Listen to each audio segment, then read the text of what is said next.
충분히 전달할 수 있을 것 같습니다.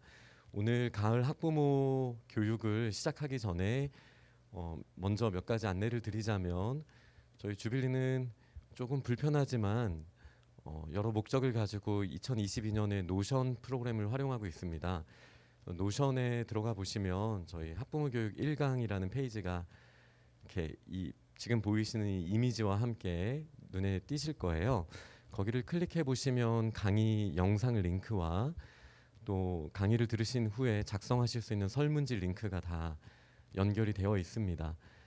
기존에는 저희가 아이 소식을 통해서 그렇게 했었는데 그렇게 하다 보니까 데이터가 저희한테 정확하게 쌓이는 게 쉽지가 않더라고요. 그래서 그걸 좀 일원화하려는 노력을 하고 있습니다. 근데 이제 저도 여러 피드백을 받고 불편하다는 걸 인지하고 있습니다.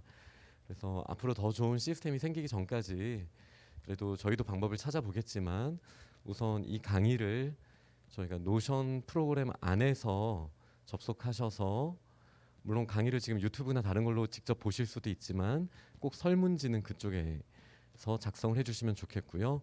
오늘 사실 제가 PPT를 적극 활용하지는 않기 때문에 PPT에 많은 자료가 담겨 있지는 않지만 PPT 자료도 노션에 가시면 보실 수가 있습니다. 다운도 받으실 수 있고요. 또 그런 배경으로 첫 번째는 이해를 해주시면 좋겠고 또 두 번째는 저희 주빌리가 지금까지 성장할 수 있었고 아이들이 그래도 좋은 방향성을 가지고 성장할 수 있게 된 데에는 저희의 기본적인 기독교 철학이 아주 강력하게 작동하기 때문이다 라고 확신을 합니다. 또 그 가운데 가장 중요한 것은 하나님께서 우리 자녀들에 대한 교육은 우리 부모들에게 맡기셨다라는 가장 기본적인 사실에서부터 시작을 합니다.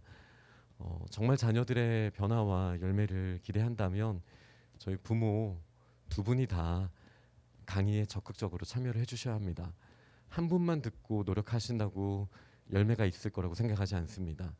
저희가 좀 더디더라도 열매를 맺기 위해선 다 바쁘신 거 마찬가지죠.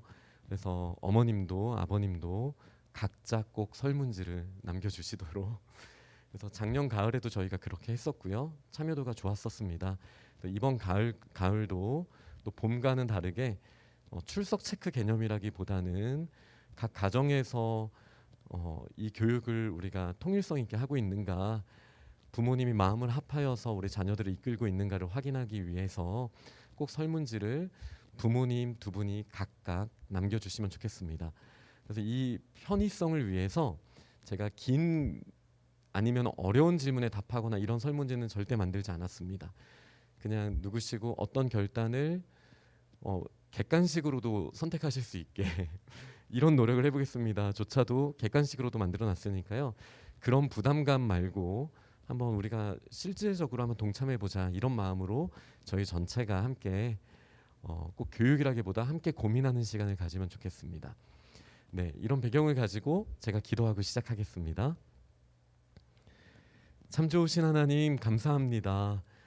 우리 주빌리 학교에 사랑스러운 아이들을 보내주셨습니다.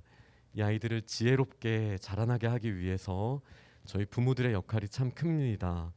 오늘 이 시간 저희가 함께 지혜를 모으고자 합니다. 주님께서 하늘문 여시고 하늘의 지혜를 저희들에게 허락하셔서 그 지혜를 분별하고 또 결단하여서 하늘에서 맺힌 그 열매가 우리 각 가정 가운데 맺혀질 수 있도록 주님 저희들에게 주님의 은혜를 더하여 주옵소서. 예수님 이름으로 기도합니다. 아멘. 네, 이번 가을 학부모 교육은 제가 맨 처음에 올려드렸던 안과 살짝 바뀌었는데요. 순서가 좀 바뀐 겁니다. 오늘은 좀 이론적인 내용을 조금 더 하게 될 것 같아요. 제가 되게 실용적인 걸 좋아하는 사람인데도 저는 어릴 때부터 약간 그런 게 있었어요. 암기가 좀 부족했기 때문에 이해하는 게 좀 중요했어요. 이걸 왜 해야 되지? 이 생각을 좀 많이 했던 편입니다. 그래서 근데 이걸 왜 해야 되지에 대답을 하기 위해서는 기본적인 이론은 필요한 것 같다. 그래서 딱딱한 이론이 아니라 실제적인 데 도움이 되는 이론들을 한번 오늘은 좀 고민해보는 시간을 가질 거고요. 그래서 오늘은 뭐 재정학교, 가정학교, 대화학교에 대한 기본적인 틀은 이야기가 나눠질 거예요. 그리고 2강, 3강, 4강을 통해서는 그럼 우리 가정에서 구체적으로 어떻게 아이들의 재정, 그러니까 쉽게 말하면 용돈 관리, 그리고 거기에 더하여서 기본적인 훈육 방침은 우리가 어떻게 세우는 게 좋지? 이거를 실제적인 건 이제 다음 달에 있을 2강에 나누겠고요. 그다음에 이제 가정학교는 메타인지를 통한 학습을 위한 훈련에는 어떤 것이 정말 필요한 걸까에 대한 학습에 조금 더 초점을 맞춰서 뭐 우리가 늘 강조했던 뭐 독서라든지 이런 걸 포함해서요. 그래서 가정학교 때는 메타인지와 학습에 대한 실제적인 부분을 나누도록 하겠습니다. 그리고 이 모든 거를 실현시키려면 엄마 아빠의 따뜻한 대화가 반드시 필요하거든요. 이거를 실제화하기 위한 우리의 대화를 위한 어떤 그런 실제적인 대화를 위한 학교도 마지막 강의로 준비를 하겠습니다. 중요한 뼈대는 메타인지라고 생각해 주시면 되겠습니다. 근데 뭐 저희 학부모 교육 들으시면 맨날 똑같은 얘기만 하지라는 생각이 드실 거예요. 맞습니다. 제가 다양하게 알지는 못해서요. 그런데 지금 할 이야기들을 저희가 제대로 아는 건 정말 중요한 것 같아서 제대로 알기 위해서는 좀 낯설게 계속 새로운 관점으로 바라보는 게 중요하다고 생각합니다. 그게 또 제 장점이라고도 생각하고요. 그래서 저희들도 메타인지 내가 알아라고 쉽게 생각하실 수 있지만 오늘 메타인지를 다시 생각해 보시면 아마 조금 다른 관점을 보실 수 있을 거라고 생각을 합니다. 그러면은 오늘 주제로 교육과 메타인지라는 정말 딱딱한 주제, 정말 듣기 싫은 이게 만약에 대학교 강의였다면 아무도 수강 신청하지 않았을 그런 제목이지만 필수니까 제목은 그냥 이렇게 했고요. 그래도 한번 즐겁게 생각해 보면서 이야기를 나누도록 하겠습니다. 제가 사실 아이들이랑도 계속 메타인지에 대해서 이야기를 나누고 있거든요. 이번 한 달에 저의 주제가 메타인지예요. 아이들한테는 정말 유치한 이야기 막 똥 이야기 하면서 메타인지를 설명하고 있는데 오늘 너무 집중 못하실 정도로 펼쳐지면 제가 똥 이야기도 할지도 모르겠습니다. 하지만 그래도 저희는 집중해서 이 흐름을 따라가고요. 먼저 강의가 끝난 다음에 오늘 그 다음에 이제 궁금하신 거나 질문을 좀 하는 시간을 갖도록 하겠고요. 실제적인 적용은 다시 말씀드리지만 2강, 3강, 4강에 저희가 함께 만들어 보도록 하겠습니다. 제가 아이들이랑 수업하면은 일부러 칠판에다가 대충 그려요. 이게 뭐야? 막 동그라미 하나 그려놓고 이게 뭐야? 이렇게 질문을 합니다. 그러면 아이들은 단순하죠. 뭐 동그라미예요. 뭐 이렇게 대답하는 친구들도 있죠. 근데 이제 저랑 몇 번 해봤던 친구들은 이 목사님이 또 뭘 숨겨놨지? 한 번은 고민을 해봅니다. 그래서 약간 딱 봐도 사람 같으시죠? 네, 저도 사람이라고 생각하고 그림을 찾아봤습니다. 저의 검색어는 사람이었습니다. 저걸 찾기 위한 검색어는. 근데 제가 일부러 동물이라고 적어놨어요. 여기에는 좀 몇 가지 이유가 있습니다. 요즘에 책들을 읽어보면 트렌드가 뭐냐면 약간 진화론적인 관점으로 DNA 이야기를 하면서 사람과 동물의 공통점과 차이점이 뭔가 이렇게 접근하는 방식이 굉장히 많고요. 저도 매력을 많이 느끼고 있습니다. 너무 매력적이에요. 그런 책 읽을 때마다 너무 재밌어요. 그런데 동물과 사람의 차이가 뭘까에 대해 저희는 진지하게 고민을 해봐야 됩니다. 정말 진지하게 고민을 해봐야 됩니다. 동물과 사람의 차이는 뭘까요? 이 생각을 해봐야 돼요. DNA 구조가 침팬지와 사람의 차이가 2%밖에 나지 않는데요. 98%는 동일하대요. 사람과.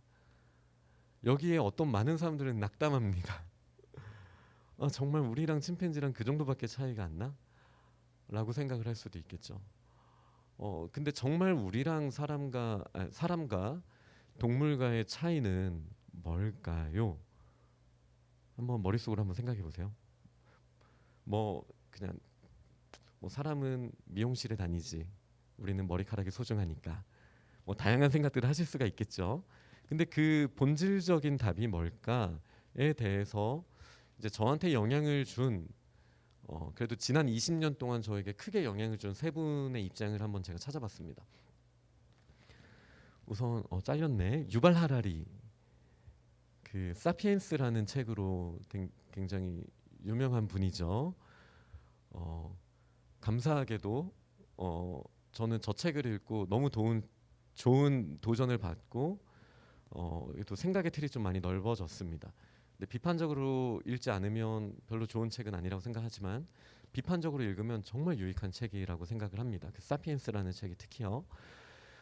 유발 하라리는 이렇게 말합니다. 처음에 진화하기 전에 동물과 인간 다 단순한 언어 구조를 가지고 있었대요. 화가 나면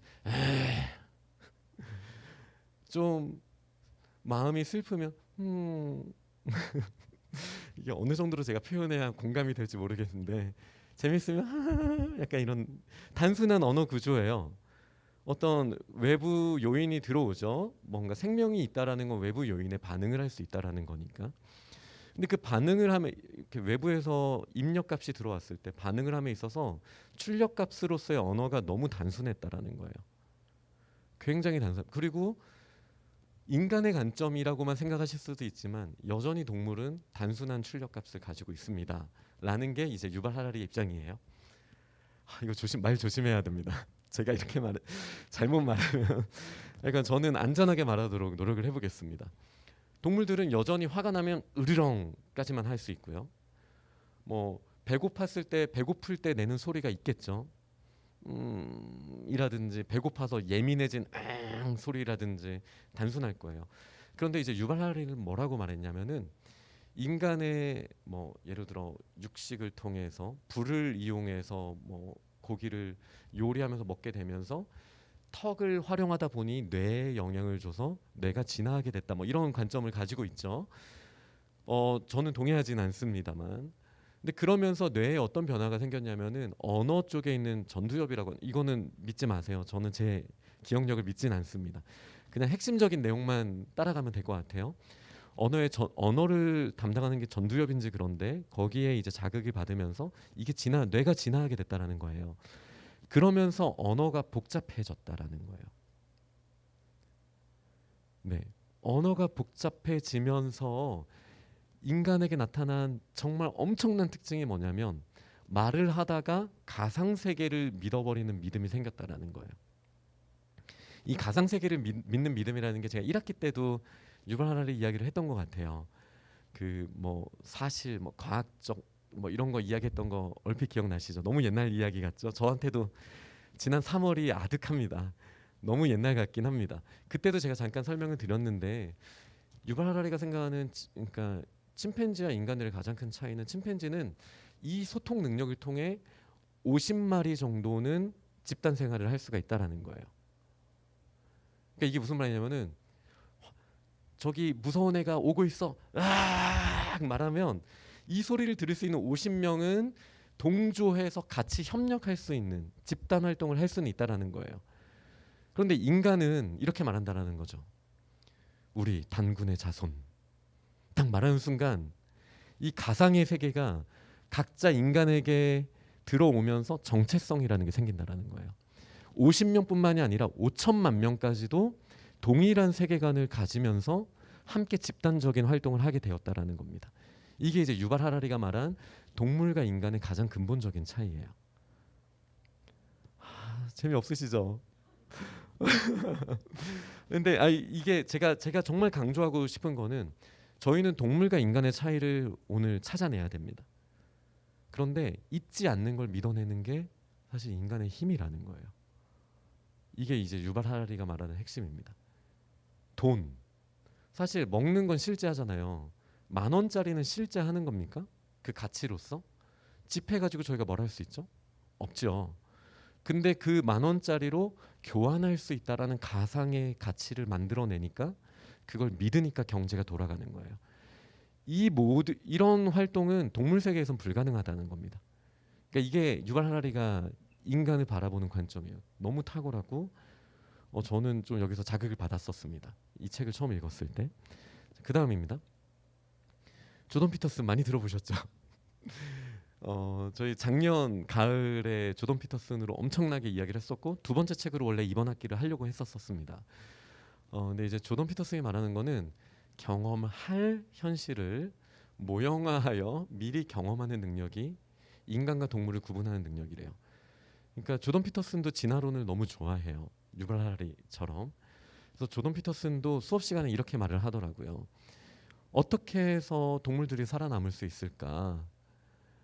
동물들이 꼭 논리적이지 않고 동물들의 각 개체들이, 예를 들어 사슴이라고 해볼게요. 사슴이 도로에 뛰어들었어요. 차가 옵니다. 근데 그 차가 왔을 때 사슴들이 논리적으로 도망가지 않는다라는 거예요. 차가 왔다. 다시 도망가자.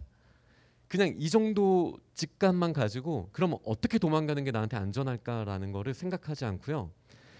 다 그 사슴이라는 객체로 봤을 때 어떤 사슴들은 오른쪽으로, 어떤 사슴들은 왼쪽으로, 이렇게 다양한 임의적인 선택을 다 한다라는 거예요.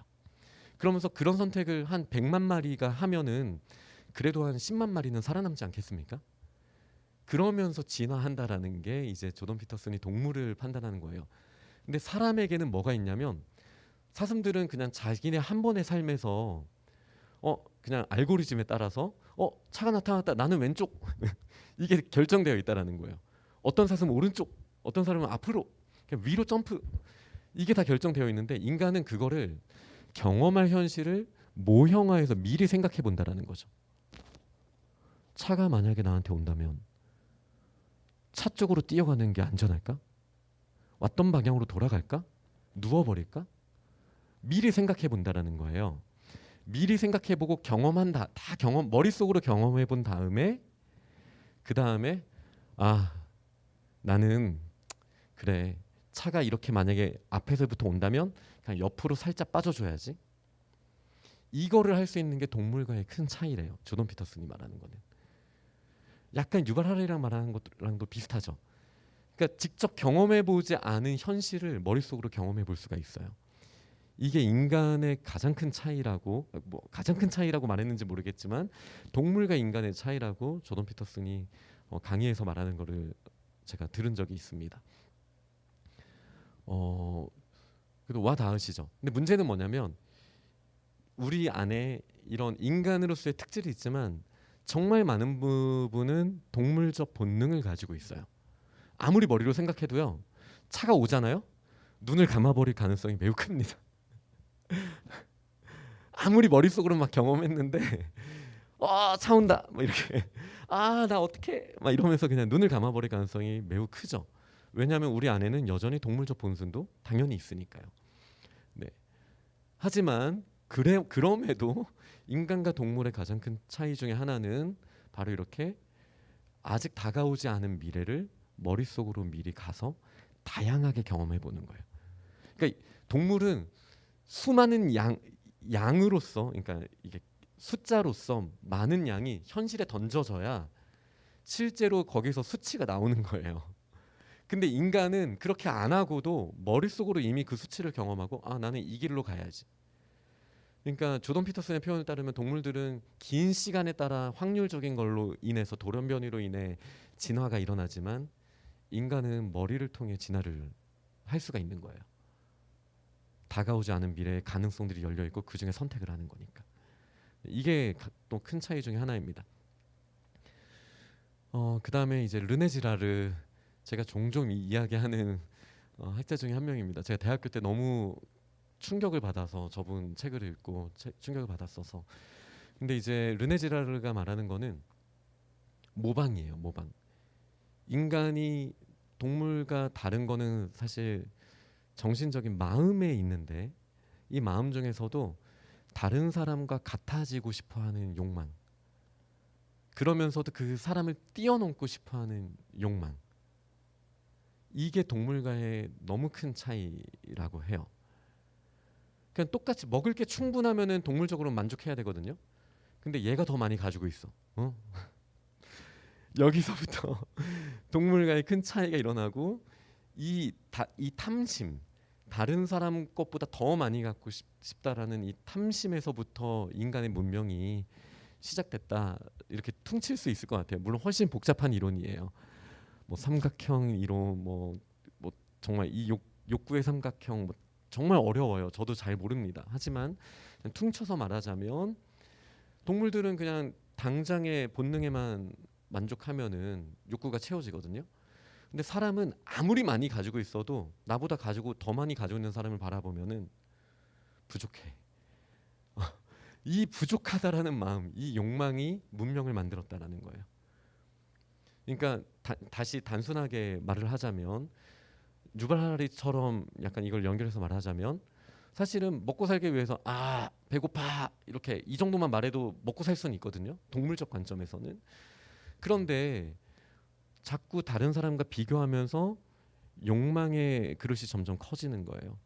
그게 채워지지 않으면 인간은 이제 안 되는 거예요. 그러니까 자꾸 더 많이를 욕망하면서 이제 문명이 발달한다. 이 정도로 동물과 인간의 차이를 생각을 해볼 수가 있겠습니다. 네, 되게 본질적인 이야기를 한 거죠. 네, 그러면은 우리 자녀들이 동물적으로 탁월하게 성장시키고 싶다. 꼭 이렇게까지만 저희가 목적을 두어서는 안 되지 않겠습니까?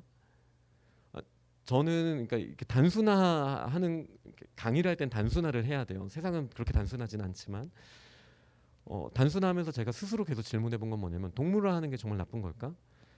저는 그렇게 생각하지 않습니다.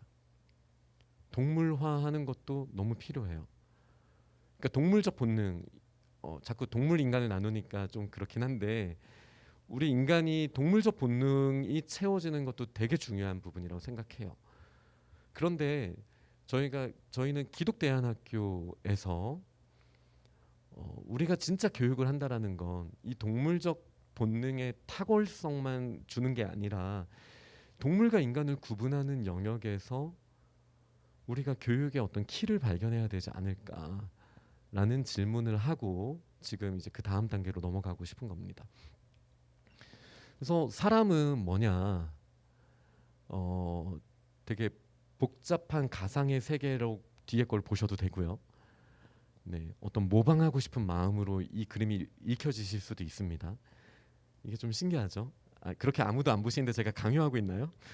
이 그림 앞에 제가 동물이라고만 묘사했던 그 혼자 있는 게 아니라 뭔가 뒤에 막 이렇게 있잖아요. 그죠? 그리고 내가 가보지 않은 길을 머릿속으로 한번 그려보는 거예요. 이거는 조던 피터슨. 내가 나중에 30대가 되면 나는 먼저 그려보는 거예요. 머릿속으로. 이렇게 다양하게 한번 생각을 해보실 수 있겠죠? 그래서 미메시스로 보든 아니면은 조던 피터슨이 말한 미리 한번 머리로 경험해 보는 거든 아니면 유발 하라리가 말한 상상 속에 있는 것을 믿는 믿음이라든지 사람은 동물과는 분명히 다릅니다. 네, 분명히 다릅니다. 그리고 저는 이거를 제가 처음 만났을 때는 펼쳐져 있었는데 네, 메타인지입니다. 네, 메타인지입니다. 네, 메타인지라고 저는 그냥 또 단선화해서 그냥 말하고 싶어요. 지금은 사람과 동물을 구별하는 게 뭘까? 저는 동물들도 인지 능력이 있다라고 당연히 느끼는 거죠, 보는 거죠. 그리고 반응합니다. 동물도 감정이 있습니다. 그리고 그 감정에 대해서 나름대로의 작용을 가지고 막 반응을 합니다. 근데 사람의 인지 능력이 동물과 다른 게 뭐냐? 저는 메타인지라고 말하고 싶고 이 메타인지의 철학에 아까 말씀드린 세 분의 철학이 다 녹여 들어갈 수 있다고 생각해요. 그냥 동물들한테는 지금 들어오는 입력이 전부거든요. 거기에 대해서 그냥 기계적으로 반응해 버리면 되거든요. 배고픈데 토끼가 나타났어. 잡아먹어. 팡. 근데 가끔 안 잡아먹는 애들이 있죠. 이런 아이들은 이제 조던 피터슨의 아까 설명 방식으로는 생존을 위한 돌연변이인 거예요.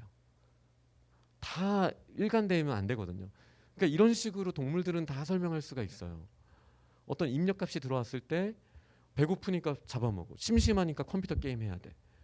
우리의 인생이 사실은 동물로서도 충분히 살아갈 수 있습니다. 저도 제가 살아가 보니까요. 메타인지 안 깨우고도요. 살아가는데 불편함이 없어요. 이건 다시 말해 그냥 동물적 인지 능력만 가지고도 우리 사람이니까 동물적 인지 능력의 수준이 꽤 높거든요. 그렇게 살아도 사라지더라. 그리고 사람 취급해주더라.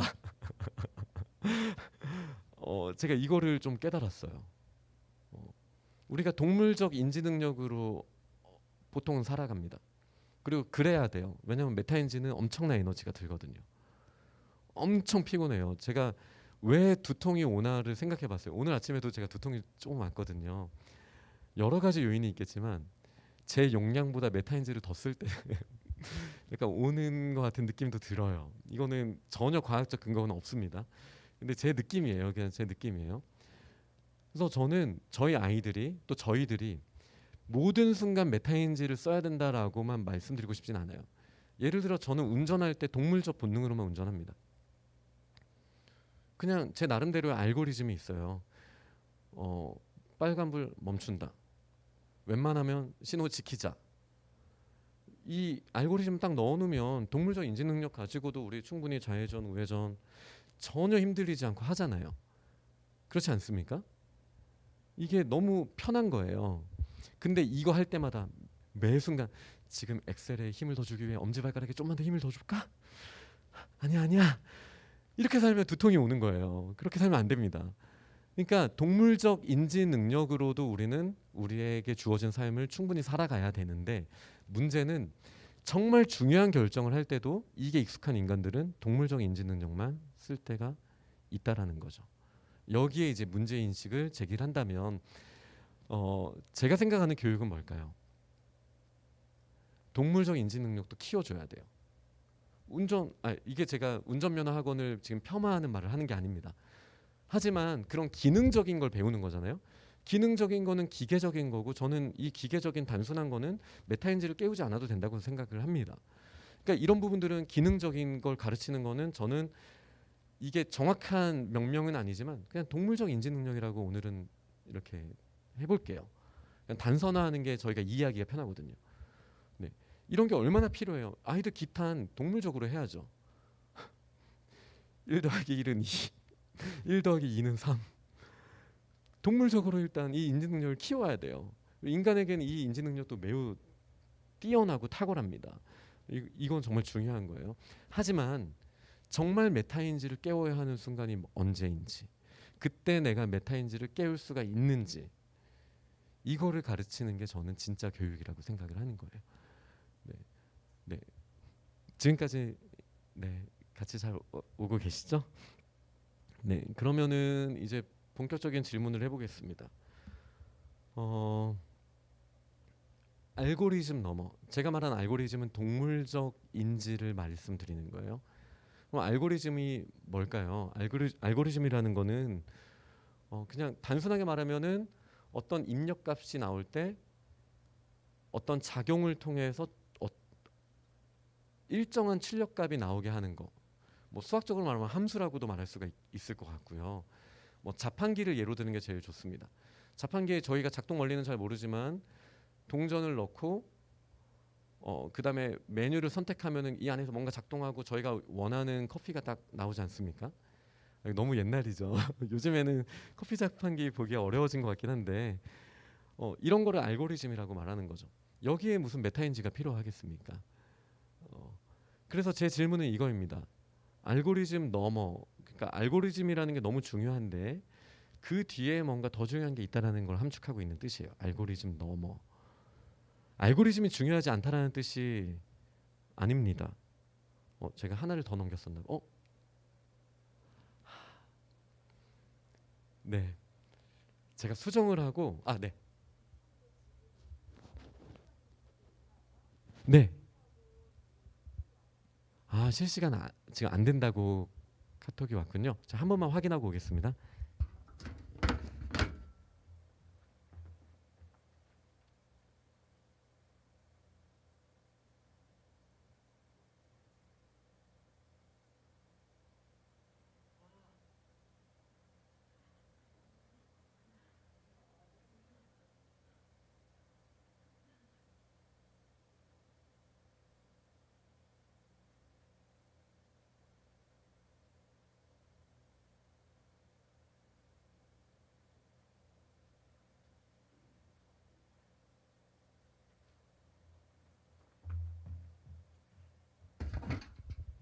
감사합니다. 이제 될 거예요. 혹시 제 그 동물적 소리 들으셨어요? 네, 이 스토리를 좀 전해드리자면 제가 오늘 8시 20분인가 이게 유튜브가 되는지 테스트를 했어요. 근데 그 테스트를 하려면 비공개로 해놔야 알림이 안 뜨거든요.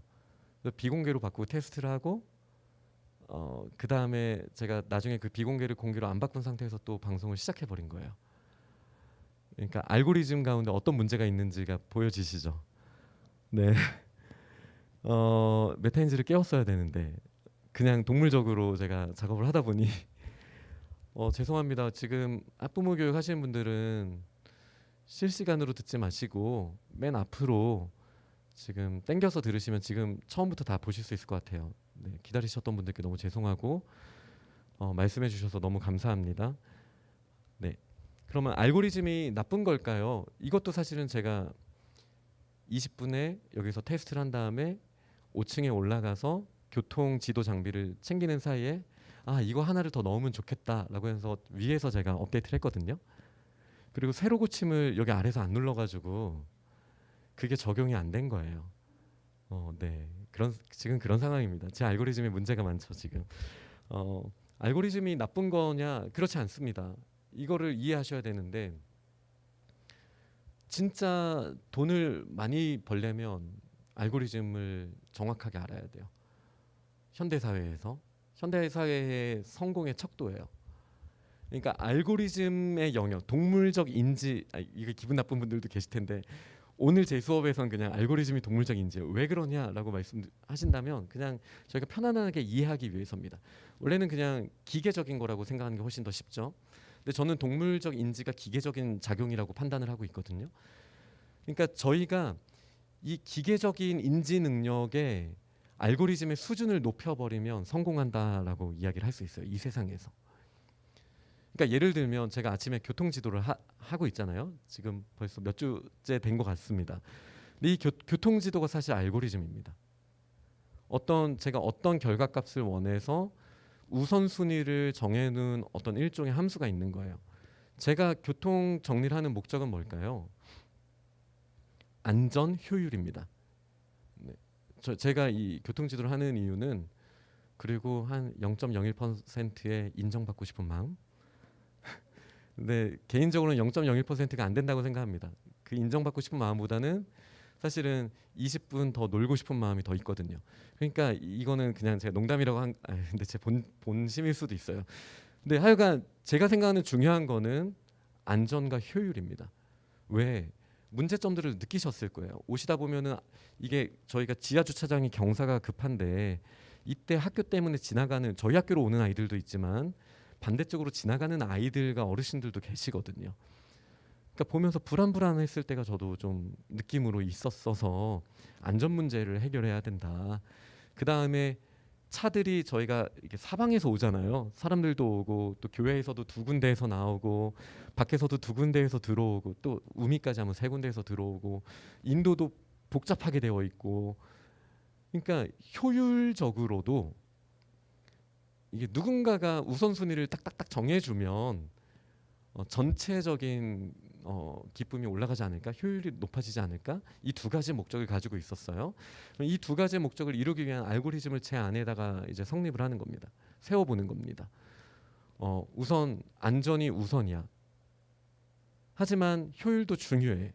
안전과 효율이 부딪히는 상황에서는 뭐가 더 우선일까? 안전이지. 이런 식으로 우선순위를 정합니다. 근데 이제 보행자들이 올 때 앞에서 효율을 지대하게 막아버릴 상황이 올 수 있어요. 예를 들어 이쪽에서는 한 차선을 큰 길에서 내려주시느라고 차가 한 대 서 있고 저쪽에 건너편에서는 GS25 마트 앞에 화물차가 있어서 물건을 내리면 도로가 저희가 양쪽 2차선 도로로 줄어들게 되거든요. 그러면은 좌회전하거나 우회전하는 차선들이 서 있을 때 뒤에 차들의 분노가 막 높아집니다. 이렇게 되면은 뭐 주평안교회와 주빌대학교 이미지도 당연히 깎이지만 앞에 계시는 우리 학부모들도 마음의 조급함이 생길 수가 있어요. 그러니까 이럴 때는 안전하게 아이들이 빨리 지나가는 것도 중요하지만 보행자를 잠깐 멈추고 그 차들을 먼저 보내야 된다. 이런 식으로 제 안에 알고리즘이 있어요. 근데 이게 제가 맨 처음 했을 때부터 명확했냐? 그렇지 않아요. 근데 하다 보니까 알고리즘이 점점 명확해지면서 제 실력이 점점 느는 거를 제가 뭐 느끼고 있습니다. 막 동작도 좀 더 막 자신 있어지고 아, 빨리 오셔야 됩니다. 막 이러고 뭐 하여간 그럽니다. 네, 그러고 있습니다. 근데 이런 게 다 알고리즘이에요. 그러니까 제가 굳이 따지자면 저는 조금 더 성공적인 교통 지도의 길로 가고 있어요. 그러니까 사회에서 요구하는 성공하는 지름길은 최적의 알고리즘을 찾는 거예요. 최적의 알고리즘을 찾는 거예요. 그래서 이 질문 제가 아까 위에서 적었지만 새로 고침을 못해서 지금 화면으로 보지 못하고 계시는, 하지만 노션에서 열어보시면 아마도 보일 그 질문, 알고리즘이 나쁜 건가요? 아니에요. 최고의 알고리즘을 가진 분은 성공합니다. 그러니까 유발 하라리가 그 다음 책 호모 데우스라는 책에서 뭐라고 말을 하냐면 인공지능이 알고리즘 끝판왕이잖아요. 인공지능이 온 세상에서는 어떻게 될까? 차들이 자율주행을 하잖아요. 그러면은 각자 차들이 최적으로 빨리 가는 길을 다 해줄 거 아니에요. 근데 이제 이렇게 말하는 거예요, 유발 하라리는. 그런데 그 알고리즘을 통제하는 알고리즘 세계에서 신적인 존재는 다른 차들을 돌아가게 하고 자기는 빠르게 갈 수 있다.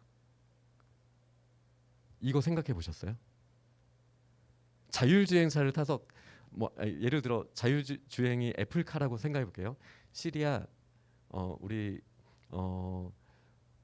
어디로 할까? 우리 친척 집으로 날 데려다 줘 했을 때, 네, 이 길로 가는 게 제일 빠릅니다라고 자율주행은 대답을 할 거예요. 근데 그게 정말 빠른 길일까? 소비자 입장에서는 확인할 수 없죠. 그런데 자기가 빠른 길을 가기 위해 다른 사람들을 돌아가게 만들 수 있는 알고리즘을 가진 사람도 있을 수 있다라는 거예요. 개발자 중에. 물론 그렇게 하지 못하게 할 만한 법적인 여러 장치들이 물론 있겠지만, 네. 그러니까 그러니까 제가 지금 여기서의 키워드는 뭐냐면 알고리즘이 돈이라는 거예요. 그러니까 현대 사회에서 제가 너무 성공이란 말을 돈으로 너무 또 퉁친 거는 강의의 특징이라고 그냥 생각하시면 됩니다. 자극적으로 단순화해서 그냥 명확하게 가자라는 거니까 그렇게 이해를 해주세요. 그러니까 알고리즘은 현대 사회를 살아가는 아이들이 배워야 하는 너무 중요한 거고, 그래서 자꾸 막 코딩 교육 하는 게 우선순위를 세우자라는 거잖아요. 그런 훈련들을 하는 거예요, 아이들이. 중요합니다. 그런데 이 동물적 본능이라고 제가 동물적 인지 능력이라고 말했던 알고리즘으로 충분하지 않다라는 거예요. 한번 제 교통 지도를 생각해 볼게요. 제가 좋은 알고리즘을 가지게 됐다라고 저는 생각합니다. 그리고 더 좋은 알고리즘도 분명히 있을 거라고 생각합니다. 이게 메타인지예요. 다시요. 만약에 제가 교통을 딱 지도를 나갔어요. 근데 처음부터 우리 학교에 교통 지도가 필요하니까 나가볼까? 라는 그냥 동물적 본능으로 나갔어요. 그리고 제가 생각하는 교통 지도는 그냥 큰 사고만 안 나게 손만 잘 흔들어주면 돼 라고만 생각했으면 저는 평생 그러고만 있었을 거예요. 이게 알고리즘의 단순한 상황이죠. 근데 아까 유발 하라리가 아니라 그 조던 피터슨이 말한 것처럼 가상의 세계를 인간은 가볼 수가 있잖아요. 가상의 세계를 가보면서 만약에 사람이 지나가는데 내가 여기서 차를 못 멈췄으면은 정말 사고가 날 수 있겠는데, 상황상을 다 가보는 거예요. 차들이 각 1차선들을 막고 있는데 이 차들을 빨리 풀어주지 않으면 분노 게이지가 다 모두에게 높아지겠는데, 가상의 세계를 미리 가보지 않으면 알고리즘이 자기 자체적으로 성장할 수가 없어요. 이게 중요한 거예요. 그러니까 동물적 본능은 알고리즘을 만들어내는 게 아니라 알고리즘을 활용하는 거예요. 동물적 본능은. 그런데 여기에 메타인지를 깨우면 알고리즘이, 이 표현을 싫어하실 분들도 계시겠지만, 진화합니다. 진화합니다.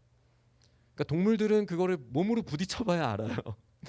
한 100만 마리 중에 90만 마리가 죽어보면, 그러다 보니 10만 마리 다시 뒷걸음질 쳐서 도망친 아이들만 살아남은 거예요.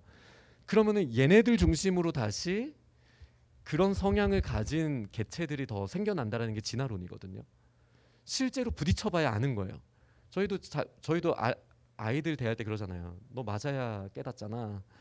이러면서 부딪혀봐야 아는 그 본능, 그 동물적 본능들 저희가 잘 알고 있잖아요. 그런 것처럼 그냥 부딪혀봐야만 아는 건데, 우리가 인간으로서 메타인지를 깨운다라는 건 상황들을 미리 가보고 진지하게 마주하고 그거에 대해서 나의 알고리즘을 수정할 수 있는 능력, 이게 필요한 거예요. 네, 지금까지 따라오셨나요? 네. 그래서 제가 드리고 싶은 말씀은 뭐냐면, 저희가 교육을 할 때 아이들한테 여태까지 기존의 방식은 뭐였냐면은 좋은 알고리즘을 선물해주고 싶은 마음이었을 거예요. 엄마가 생각하는 좋은 알고리즘이 뭘까요? 그래, 학교는 주빌리 학교, 대학교는 서울대학교, 이런 알고리즘이 있잖아요. 나름대로의 엄마가 생각해 놓은 그 아이들에게 행복이라는, 삶의 행복이라는 이 결과값을 선물해주기 위한 나름대로의 알고리즘이 있거든요. 그리고 뭐 수학은 무슨 사교육을 해야 되고, 나름대로의 이 알고리즘들이 다 있어요. 그리고 이 알고리즘을 아이한테 입력해주면 아이가 행복할 거라고 생각한다고요. 이 말은 동물로 키운다라는 뜻이에요. 이해가 되세요? 그러니까 주빌리 교육에 만족시키실 수가 있어요. 근데 주빌리를 알고리즘으로서만 받아들이신다면 사실은 절반밖에 모르시는 겁니다. 절반밖에 모르시는 겁니다. 우리는 인간들을 키워내고 있거든요. 네, 그게 핵심입니다. 그게 핵심입니다. 그래서 이제 저희의 관점이 바뀌어야 된다는 거죠. 이 아이가 성공할 수 있는 알고리즘을 엄마가 선물해 줄게 에서 직접 그 알고리즘을 고민할 수 있는 힘으로 키워줘야 된다라는 거예요. 네. 그래서 제가 한번 생각을 해봤어요. 저는 뭐 시대를 좀 잘 타고난 건지 제가 정말 가지고 있는 게 너무 없었거든요. 그러니까 이렇게 말하면 저희 부모님은 되게 싫어하시긴 하는데, 제 머리가 진짜 나쁘거든요. 제가 암기력도 없고 맨날 공부하면 너무 뒤처져가지고 딴소리만 하고, 부모님 걱정이 정말 많으셨어요. 특히 초등학교 때 되게 심각할 정도였어요. 그러다 보니 제가 감사하게 생각하는, 할 수 있는 기회들이 좀 생겼어요. 예를 들어 안 외워지는데 이거를 내가 어떻게 하면은 이해할 수 있을까부터. 그러니까 저도 모르게 메타인지 훈련이 뭐 가정교육을 통해서도 받았고, 저희 부모님이 저랑 대화하는 거를 좋아해 주셨으니까 가정교육을 통해서도, 사실 메타인지의 대화 되게 중요하거든요. 가정교육을 통해서도 받았고, 그래서 메타인지가 저한테는 그래도 조금은 있었던 것 같아요. 지금도 그렇고. 그러다 보니까 사실 교통지도 저 여기 와서 이거 처음 해본 거거든요. 근데 저 지금은 이제 좀 자부심이 좀 있습니다.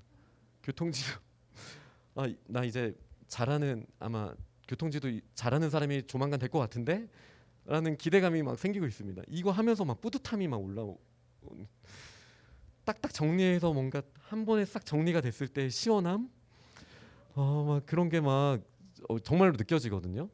근데 이거를 옛날 20세기 사고로 한번 생각해 볼게요. 저는 원래 앞에 나서서 막 휘두르고 이런 거 별로 안 좋아하는 성향이에요. 성향은.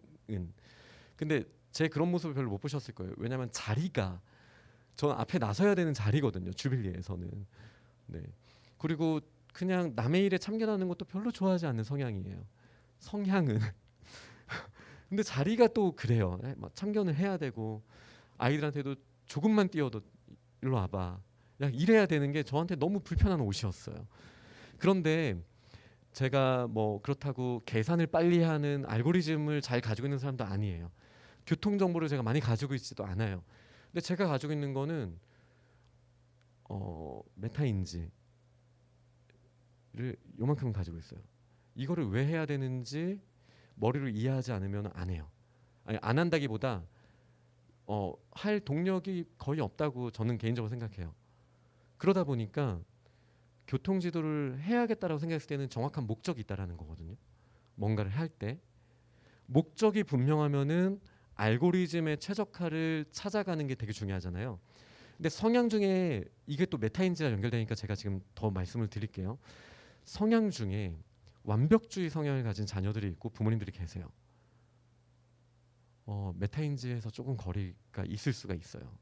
이게 그러니까 지금 공부 너무 잘한다고 아이들한테 너무 자신감을 가지시면 안 되는 게, 그 아이는 학습에 맞는 외부에서 설정된 알고리즘이 자기한테 입력되어 있을 가능성이 매우 커요. 근데 메타인지를 성공시키는 아이의 또 다른 장점, 아까 제가 대화를 지나가는 길에 살짝 말했는데, 장점이 모르는 거, 실패하는 거에 두려워하지 않아요. 저한테는 그런 마음이 있거든요. 저도 실패하는 거 싫죠. 그리고 모르는 거 드러나는 거 싫죠. 그런데 하나님이 저에게 기대하시고 저에게 부어주신 어떤 것들은 더 지금보다는 내일이 더 크다라는 거를 저는 알고 있거든요. 그리고 지금 제가 교통 질서에 대해서 잘 몰라도 제가 안 하는 것보다는 낫고 안 하는 것보다는 낫고 하다 보면은 그 방법들을 알게 될 거라는 마음이 있거든요. 그러면은 좀 창피하고 이런 것보다 이게 더 우선순위에 있으니까 도전할 수가 있는 거예요. 도전하고 마음을 열고, 그냥 습관적으로 하는 게 아니라 마음을 열고, 이걸 내가 왜 하고 있지? 아, 그래, 안정과 효율이야. 이걸 제가 속으로 늘 이렇게 말한다는 건 아니에요. 지금 저 이상한 사람 아닙니다. 지금 예시를 드는 거예요. 이런 식으로 스스로가 계속, 메타인지는 위에서 자기의 인지를 바라보고 있다라는 거거든요. 메타인지는, 그러니까 동물 알고리즘 너머라는 말 자체가 사실 메타인지예요. 네, 왜냐면 인지 밖에서 이렇게 바라보고 있는 게 메타인지거든요. 그러니까 이거를 내가 왜 하는지에 대해서 계속 고민을 하면서 하다 보면은 당연히 그거에 대한 학습이 있을 수밖에 없는 거예요. 있을 수밖에 없는 거예요. 이게 사실은 제가 생각하는 교육이에요. 교육. 네. 저도 그러니까 배우는 거죠. 배우면서 활용할 수가 있는 거죠. 네. 너무 길게 했죠. 하지만 가상으로 띄어진 화면에서 알고리즘이 나쁜 건가요? 그렇진 않습니다. 하지만 충분하진 않습니다. 왜? 우린 사람이니까요. 알고리즘만으로도 동물적 쾌락의 끝판왕까지는 갈 수 있을 거예요. 그러니까 좋은 알고리즘을 가지고 있는 사람들이 백만장자가 되고 억만장자가 되겠죠. 그리고 그 사람들은 동물적인 쾌락을 누릴 거고 동물적 고통 가운데 삶이 끝날 거예요. 근데 우리는 인간이잖아요. 인간의 그 르네지라르가 말한 거에서 탐심이 있기 때문에, 동물과 구분한 탐심이 있기 때문에 일반적인 동물과 다르게 고등 동물로서의 고통은 너무 심각합니다. 쾌락이 커질수록 고통도 커지게 되어 있어요. 우리 아이들이 너무 좋은 알고리즘을 가지고 억만장자가 된다 하더라도 인간으로서의 교육을 받지 않으면 이 아이들의 동물적 쾌락은 동물적 고통 가운데 끝나게 되어 있어요. 이거는 너무 자명합니다. 너무 자명합니다. 그러니까 저희는 알고리즘이 나쁘다라는 게 아니라 이 세상을 살아가기 위해는 반드시 알고리즘이 필요합니다. 제 교통 질서, 저도 알고리즘을 쓴 거예요. 그렇죠? 제 나름대로 알고리즘을 만들어내는 거죠. 근데 그 너머에 인간으로서의 메타인지 훈련을 반드시 해야 된다. 네, 이 부분에 대해서 저희가 다 공감하면서 넘어가면 좋겠습니다. 네. 네, 그러면 알고리즘 너머의 첫 번째, 이건 다음 주제이기도 합니다. 현대 사회의 문제가 무엇입니까? 대량 생산과 소비 중심. 무엇이 대량 생산을 만들어냈습니까? 한번 머릿속으로 생각해 보세요. 지금 대량 생산의 시기잖아요. 무엇이 대량 생산을 인간들에게 허락했습니까? 단순하게 오늘의 주제에 맞는 제가 생각하는 답은 정교한 알고리즘입니다. 더 효율적인 알고리즘을 인간들이 만들어내게 되면서 이 알고리즘에 따라서 공장에서 찍어내는 게 다 가능해진 거죠. 이전에는 그런 알고리즘이 없었어요. 인간들에게. 근데 인간들이 경험하면서 머릿속으로 가보면서 이 대량 생산이 가능한 산업혁명이 일어나게 됐죠. 근데 이 대량 생산을 통한 문제가 뭘까요? 이거에 대해서 이제 데이비드 웰스라는 신학자가 계세요. 우리나라에는 뭐 신학실종, 뭐 윤리실종 이런 책들로 유명한 분이시기도 하고, 제가 미국에서 공부했던 학교의 교수님이시기도 하셔서 얼굴을 본 적은 있습니다. 그분의 수업을 들어본 적은 없지만 멀리서 이렇게 인사한 적이 있는 기억이 나는 데이비드 웰스 교수님의 책을 보면, 신학실종이라는 책을 보면은 저희가 공부했던 학교가 그 매사추세츠 주에, 미국의 동부 보스턴이 있는 주에, 보스턴에서 한 1시간 위로 올라가는 동네에 있거든요. 사우스 해밀턴이라는 동네에 있는데, 거기에 바로 옆에 웨넘이라는 동네가 있어요. 이 웨넘이라는 동네의 예를 들면서 어떤 설명을 하냐면, 불과 200년, 300년 전만 하더라도 이 웨남이라는 동네의 삶이 너무나 달랐다라는 거예요. 뭐 100년 전도 그렇고. 이 너무나 달랐던 거에서의 큰 차이는 뭐냐면, 사람들이 이사를 하지 않아요. 이사를 하지 않아요. 거기 태어나면 거기 평생 가야 되는 거예요. 그 가문은. 약간 그런 문화. 근데 지금은 어떠세요? 아파트가 대량 생산되고 저희의 이사는 자유롭죠. 자유로워요. 200년 전의 장난감과 지금의 장난감을 비교해 볼게요. 어떤 장난감이 더 갖고 싶으세요? 저는 200년 전 장난감입니다. 200년 전 장난감이 있다면 생각보다 가치가 있을 거예요. 제가 너무 탐심이죠. 그거를 팔아버리면 농담이고요. 그 200년 전 장난감은 예를 들어 아이들에게 나무 인형을 만들어 준다면, 줄려면 대량 생산한 걸 사줄 수가 없잖아요. 아이와 함께 깎고 다듬고 하는 시간이 들어가요. 그리고 그 완성도, 원목으로 만든 장난감의 완성도, 이거는 품질이 다릅니다. 지금 우리 막 플라스틱 잠깐 놀고 버리는 장난감과 200년 전 장난감은, 장난감이 별로 없었던 게 문제지, 장난감이 하나라도 있으면 거기에는 온갖 스토리와 시간과 정성과 좋은 자재가 들어가 있는 거예요. 그러니까 여기에서부터 인간 인식의 차이를 데이비드 웰스 교수님이 설명을 하기 시작했어요.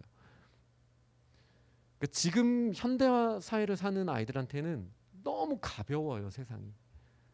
집 싫으면 떠나버리면 돼. 200년 전에 집 싫으면 고쳐야죠. 너무 다른 세상에 사는 거예요. 장난감, 나와 함께한 장난감이에요. 나의 어렸을 때부터 지금까지 함께한 장난감. 물론 지금도 그런 감정을 느낀 아이들이 있겠지만, 대체할 수 있는 대량 생산화된, 딱 그 토이스토리에 나오는 것처럼 마트에 가봤더니 똑같은 장난감들이 막 있는 거예요. 다르죠. 이러면서 우리 인간의 인지 능력의 변화가 생겼을 거예요. 분명히 변화가 생겼을 거예요. 네. 이게 이제 대량 생산과 소비 중심으로 가면서 아이들이 알고리즘에만 관심을 갖게 됐어요. 내가 엄마한테 어떤 인풋을 넣으면 대량 생산된 저 장난감을 얻을 수 있을까? 이게 알고리즘이죠. 네, 알고리즘에만 관심을 갖게 된 거예요. 그러니까 대량 생산이 됐다라는 건 사회의 알고리즘이, 효율적인 알고리즘이 생겼다라는 거거든요. 이 알고리즘의 소비자로서의 역할에만 익숙해졌다라는 뜻이기도 해요. 예전에는 그런 게 없었어요. 그러니까 직접 만들어내는 각자의 알고리즘을 만들어냈어야 됐어요, 사람들이. 네. 각자, 예를 들어 음식을 하시던 부모님이라면 백종원 아저씨가 공유되지 않던 시절에 나름대로 도전해보고, 아니야 이거 이렇게 해봐야겠어, 이 과정과 그 나무 깎았던 그 장난감을 한번 생각해 보세요. 그러니까 이게 모든 삶의 영역에 그랬다니까요. 요리를 하면서도, 아니야, 물론 이제 동물적으로 살았던 분들이 있을 거예요. 우리 엄마 때도 이렇게 먹었으니 조용하고 너도 그냥 먹어, 이렇게. 엄마 맛없어, 먹어, 이렇게 하는 그냥 동물적 알고리즘만 따른 분들도 있었을 텐데, 여기에 이제 인간적인 메타인지로 그러면 이 알고리즘에 이런 변화를, 물론 이렇게 얘기는 안 했겠지만 변화를 줘볼까 하는 과정들이 있었다라는 거죠, 자연스럽게. 근데 지금은 뭐예요? 그냥 이 대량 생산과 소비 시대에서는 그냥 그럼 알았어, 백종원 레시피 딱 이건 그냥 알고리즘을 고민하는 과정 없이 눌러버리는 거예요. 이게 엄청난 차이를 만들어낸다는 거죠. 그러니까 다시 말해서 지금 현대 사회는 동물적 알고리즘에 의해 소비하는 것만 익숙해지는 시대가 되었다라는 거예요. 이전에는 살아남으려면은 자기가 만들어냈어야 돼요. 그러면 최소한의 인간으로서 생각을 한다고요. 최소한. 근데 지금은 생각하지 않아도 살 수 있는 시대가 됐어요. 제가 아까 동물과 인간 차이 얘기하면서 언어 얘기했잖아요. 유발 하라리. 아이가 동물적 외침을 합니다. 아, 엄마 저거 사줘. 아, 엄마가 사주는 거예요. 그럼 동물로서의 삶을 하는 거예요. 사는 거예요. 무슨 차이가 있어요? 똑같아요. 물론 이 아 대신에 엄마 저거 사주기로 했잖아. 빨리 사줘. 이렇게 말할 수도 있겠죠. 근데 본질적으로는 차이가 안 나는 거예요. 제가 지금 네 분의 철학을 살짝 녹여서 설명을 하고 있어요. 좀 와 닿으세요? 이 문제를 심각하게 인지하셔야 돼요. 지금 아이들이 삶을 살아가는 그런 모습이 어떻게 생각해 보면 저희가 운전하는 모습과 차이가 안 날 수도 있다는 거예요. 제가 말씀드리는 그냥 알고리즘대로만 살아가는 거. 운전은 그렇게 살아도 돼요. 그렇게 해도 돼요. 근데 인생은 그렇게 살아서는 안 돼요. 나의 목적이 뭐지? 이 알고리즘이 효율적인가? 물론 이렇게까지 생각하라는 건 아니지만 이 작동이 스스로가 메타인지를 가지고 할 수 있어서 깨어나야 된다는 거예요. 깨어나야 된다는 거예요. 그러니까 진짜 메타인지 있는 애들은 기탄 수학을 제가 자꾸 예를 드는 이유는 여태까지 기탄 수학이 좋다고 말한 아이를 제가 한 번도 못 봤기 때문에. 그러니까 가정에서 다 힘드실 거라고 전제하고 있습니다. 저도 알고 있습니다. 네. 그러면 기탄 수학을 하는 아이 중에 정말 메타인지를 깨워서 기탄 수학을 할 수 있을까? 이거를 이제 세 번째 주에 저희가 고민을 해야겠죠. 근데 그 질문을 한번 먼저 해보자고요. 그러면은 제가 교통질서 할 때처럼 이 아이도 그래 내가 기탄 수학을 하는 진짜 중요한 이유가 있지 않을까? 갑자기 목적이 이끄는 이유가 있지 않을까? 이게 정말 효율적인 방식인가? 내가 제대로 하고 있나? 이렇게까지 생각할 수 있는 아이가 어디 있겠어요. 저희가 도와줘야죠. 근데 아이들의 모습을 보세요. 기탄을 하기 싫어서 엄마를 협박하기도 합니다. 나 이거 안 할 거거든. 막 이러면서 동물적 신호를 하는 거예요. 자기의 큰 알고리즘에서 내가 하기 싫은 일이 있을 때는 엄마한테는 이런 입력값을 넣는다라는 동물적 알고리즘을 지금 사용하고 있는 거예요. 그건 제가 조심스럽게 말하겠습니다. 인간이 아닙니다. 그렇게 말할 때 자녀는 인간이 아닙니다. 그냥 알고리즘에 따라 기계적으로 반응하는 거예요. 내가 하기 싫은 일이 나오면 애들이 미성숙한 아이들이 초등학교 때 미취학 때 삶의 판단의 기준은 재밌냐 재미없냐거든요. 그건 미성숙한 동물적인 감각이에요. 우리가 삶을 재미로 삽니까? 아니잖아요. 근데 아이들은 아직 어리다 보니까 재미와 재밌냐 재미없냐라는 이 두 가지 선택지 안에서 알고리즘을 펼쳐가고 있거든요. 그러면 이 아이들이 재미없다, 기탄 재미없다라는 그 알고리즘 안에서 그러면은 이거를 타개하기 위한 또 다른 연결된 알고리즘을 찾아가겠죠. 엄마 알고리즘. 내가 어떻게 해서 엄마를 설득할 수 있을까라는 알고리즘을 또 펼치겠죠. 아니면 그냥 그 절전 모드로 나는 지금 에너지를 최소화하며 대충 시간 보내면서 할 거야. 절전 모드 알고리즘을 쓰는 애들도 있을 거예요. 이게 학습이냐고요? 이게 공부냐고요? 아니라는 거예요. 그러니까 제가 드리고 싶은 말씀은 뭐냐면 진짜 공부할 마음이 있는 아이라면 학습으로서의 기탄을 자기가 제대로 할 수 있는 거에 알고리즘을 개발하는 거에 관심을 가져야 된다라는 거예요. 그러니까 소비적인 사회를 살다 보니까 나한테 맞는 알고리즘을 어디서 갖다 와서 그걸 적용하는 거에만 익숙한 거예요. 나는 이 옷 입을 때가 이뻐. 나는 이 화장품을 해야지만 사람들이 나를 이쁘다고 말하던데. 나는 저 미용실에서 저렇게 머리를 해야만 괜찮은 사람이야. 그러니까 모든 걸 소비적으로 풀어버리는 거예요. 찔리신 부분들 있죠. 저도 되게 찔리거든요. 되게 찔려요, 저도. 근데 그렇게 가게끔 세상이 이미 100년 이상 돌아가 버렸기 때문에 개인이 이거를 뚫고 나가기는 메타인지를 강력하게 깨우지 않는 이상은 매우 어려운 일이에요. 그러니까 저희들조차도 다른 알고리즘으로 대체해서 나의 삶을 운영해 보고자 하는 소비 중심적인 생각에 사로잡혀 있는데 저희 아이들도 당연히 그러지 않겠습니까? 당연히 그러죠. 저희는 어떻게 해야겠습니까? 저희가 저희의 삶의 주체라는 걸 알고 개발자가 되어야 돼요. 알고리즘의 개발자가 되어야 돼요. 알고리즘의 개발자가 되어야 돼요. 이거 너무 중요한데요. 여기에 문제가 있어요. 이 말을 들으면 엄마들은 네가 알고리즘을 개발할 수 있는 방법을 가르쳐 줄게. 이렇게 또 다른 알고리즘을 적용하기 쉽다라는 게 사실 가정교육의 가장 큰 어려움이에요. 아이들이 스스로 깨달아야 하는데 그게 안 되잖아요. 왜냐하면 동물적 본능이 어릴수록 더 클 수 있으니까. 그게 안 되니까 저희는 알고리즘을 자꾸 제한하고 싶어지는 거죠. 그러면 그 아이에게는 또 다른 소비적인 알고리즘으로 그게 또 다가오는 거예요. 이게 너무 어렵습니다.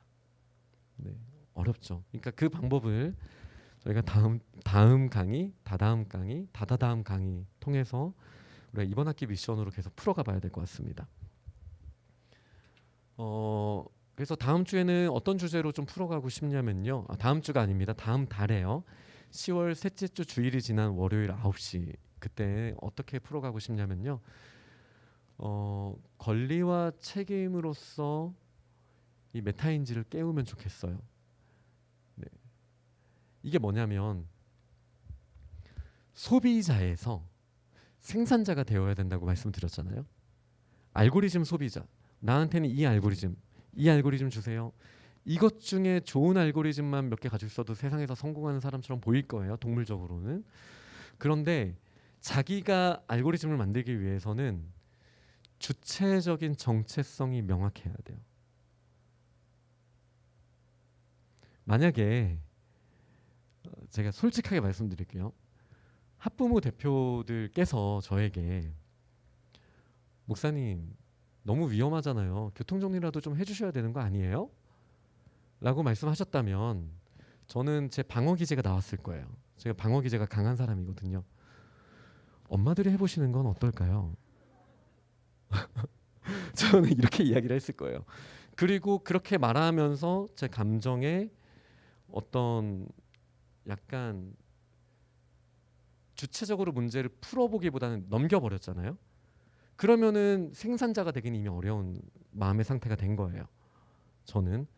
근데 기다려주시고 참아주시고 우리 대표님들이 그래서 어느 순간 이 부족한 아들 같은 제가 깨달음이 왔잖아요. 이거 해야겠는데? 사실 지난 봄이기는 했습니다. 근데 이제 제가 캐나다에 가야 되는 상황이 됐으니까 일단 지하에서만 먼저 정리를 좀 해보고 다른 선생님한테 부탁을 드렸다가 이제 와서 제가 하는 거거든요. 근데 이제 제가 해야겠다라고 생각을 하니까 제 스스로 생산자가 되는 거예요.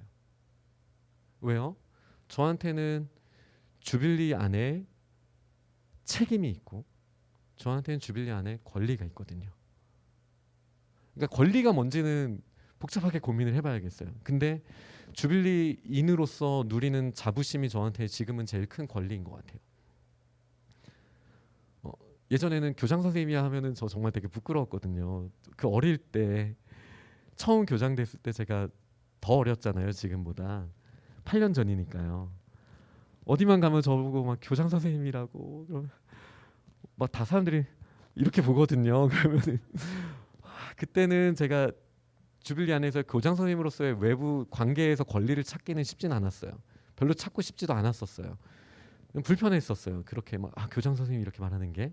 근데 지금은 주빌리 교장 선생님이 하면은 그 안에서 누리는 어떤 되게 좋은 정체성에서 주는 뿌듯한 게 있습니다. 네, 이게 제가 누리는 권리라고 할게요. 근데 권리만 주장해서 안 되죠. 주체적인 사람은 권리와 책임이 반드시 같이 가야 되는 거예요. 권리와 책임 반드시 같이 가야 돼요.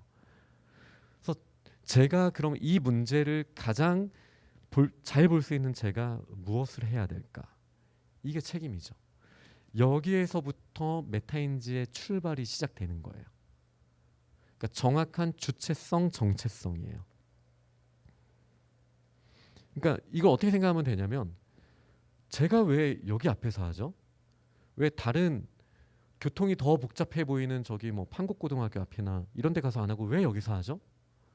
저는 주빌리에 책임이 있고 저는 주빌리에 권리가 있는 사람이기 때문이에요. 그러니까 메타인지가 작동하는 거예요. 네, 그죠? 여기 공감이 되시죠? 그럼 우리 아이들에게 당연히 메타인지를 깨워야 하는 영역에서 우리가 줘야 되는 건 뭘까요? 정체성, 주체성. 이게 없는데 메타인지가 있다라는 건 다 가짜죠. 알고리즘이 사람을 굉장히 수동적으로 만듭니다. 그냥 맨날 제가 똑같이 교통 정리만 했다고 생각해 보세요. 생각 없이. 저는 더 수동적인 사람이 될 거예요. 저 예전에 그 대학교 때 친구들이 그러더라고요. 이 얘기는 안 하겠습니다. 죄송합니다. 그러니까 제 메타인지가 겨우 살아났어요. 제가 동물적 본능으로 얘기하다가 큰일 나. 죄송합니다. 네, 제가 무슨 얘기 하려고 하다가 이랬지? 네, 그냥 다시 정리를 하자면 주체성은 너무 중요합니다. 네, 주체성이 정말 중요합니다. 그러니까 그냥 권리와 책임 없이는 절대 생길 수 없어요. 메타인지는. 네, 이걸 꼭 기억하셔야 돼요.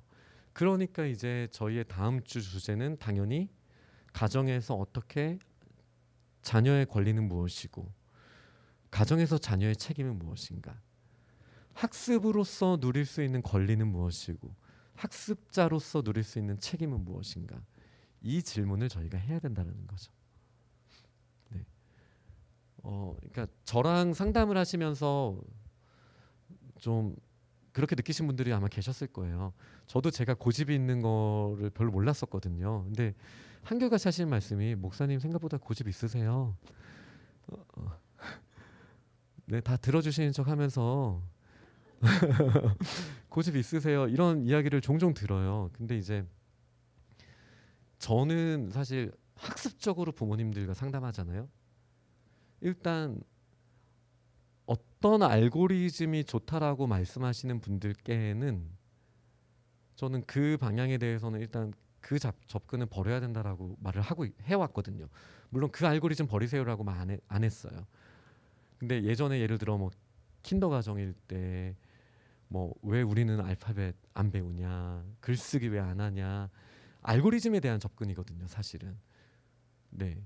근데 그 알고리즘 너머의 학습에 원래 키가 있는 거예요. 그리고 그 키를 쥐고 있지 않는 애들은 성공해봤자 동물적 고통 가운데 끝난다니까요. 그러니까 우리의 관심은 결국은 메타인지 쪽으로 가야 될 수밖에 없습니다. 그리고 권리와 책임이 너무 중요하다.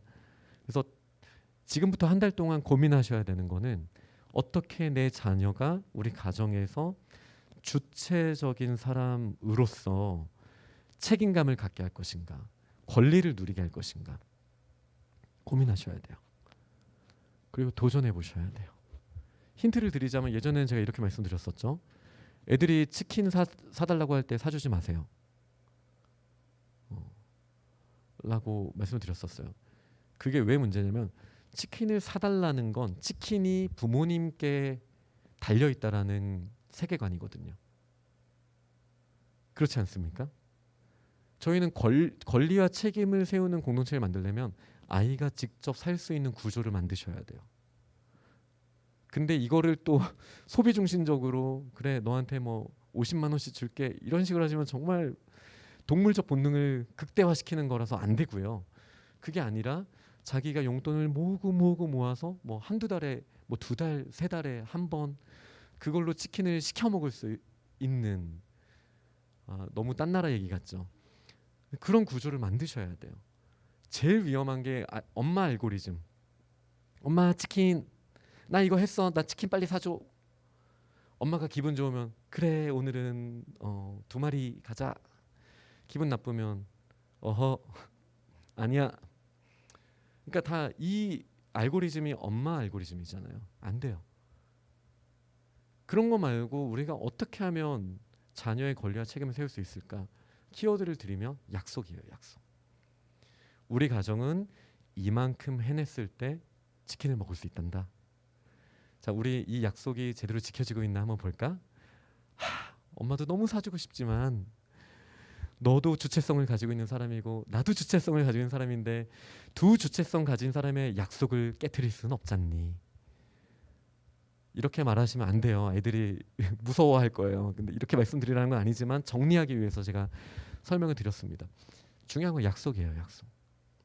치킨은 엄마한테 달린 게 아니라 약속에 달려 있다. 네. 이런 얘기를 뭐 이렇게 진지하게 치킨은 네. 일단 약속에 대해서 너무 중요한 거예요. 약속을 한다라는 거는 그 아이의 주체성을 인정한다라는 거거든요. 이거는 어릴 때부터 해야 돼요. 미취학 때도 해야 돼요. 그리고 아이가 책임감을 다하면 다할수록 이 아이의 주체성은 높아집니다.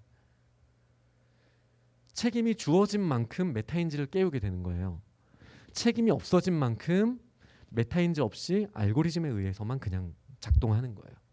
지금 기탄 수학을 애들이 왜 열심히 안 할까요? 자기가 그거를 책임감 있게 해야 된다라는 수학인으로서의 정체성이 없는 거예요. 안타깝지만 그런 정체성들을 어떻게 키워줄 수 있을까? 가장 기본적으로는 내가 주체적인 사람이다 에서부터 시작돼야 돼요. 그거는 가정의 문화에서밖에 생길 수 없어요. 네. 부모님이 정해놓으신 가정의 문화가 우리 자녀들의 정체성과 주체성을 세우게 됩니다. 그래서 그 작업은 결코 쉬운 일이 아니에요. 저희가 진짜 치밀하게 두 부부가 함께 노력을 하셔서 만들어 가야 돼요. 함께 그렇게 만들어 가야 됩니다. 네. 자, 그 다음에 세 번째 강의에 대한 내용인데요. 알고리즘, 단순하게 말하면 계산기 알고리즘 아닙니까? 컴퓨터 알고리즘 아닙니까? 제가 메타인지 강의를 하면서 아이들과 계속 이야기하는 게 있어요. 똑똑한 사람이 뭘까? 라고 질문을 합니다. 그럼 뭐 당연히 많이 아는 사람이요, 계산 잘하는 사람이요, 뭐 논리력이 좋은 사람이요, 뭐 이렇게 이야기를 할 수 있잖아요. 근데 그런 거는 사실은 계산은 계산기가 잘하고 많이 아는 건 네이버 삼촌이 더 많이 알고, 물론 잘못 아는 것도 있지만 뭐 지식백과 뿐만이 아니라 그냥 뭐 백과사전 뭐 이런 당연히 컴퓨터나 어떤 그런 시스템들이 더 많이 알고 있지 않겠습니까? 근데 우리가 인간이 기계나 동물보다 못한 거 아니잖아요. 낫잖아요. 그러니까 제가 아이들한테 계속 말하는 게 똑똑하다는 건 기계가 할 수 없는 영역이 있지 않을까? 똑똑한 사람이라는 거는 우리가 아무리 계산을 빨리 해도 계산기보다 느릴 텐데, 우리가 아무리 많이 알아도 컴퓨터보다 많이 알지 않을 텐데, 이거죠. 여기서부터 또 다시 질문을 하는 거예요. 학습에 대해서도. 그래서 알고리즘 너머라는 거는 그냥 계산기, 컴퓨터와 우리가 경쟁을 할 것인가? 라는 질문을 해봐야 됩니다. 인간은 이 계산기랑 컴퓨터 같은 정말 정교한 알고리즘, 가장 효율적인 알고리즘이거든요. 지금의 기술에 맞는. 그 알고리즘과 우리 개개인의 알고리즘이 싸우면 우리는 지죠. 근데 인간은 뭐예요?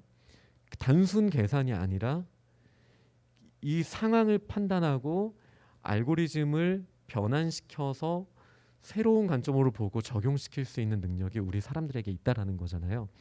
그래서 똑똑한 사람, 지식적으로도 현명한 사람은 저희는 똑같은 말인데 계속 메타인지가 있다라고 말을 해야 되는 거예요. 메타인지.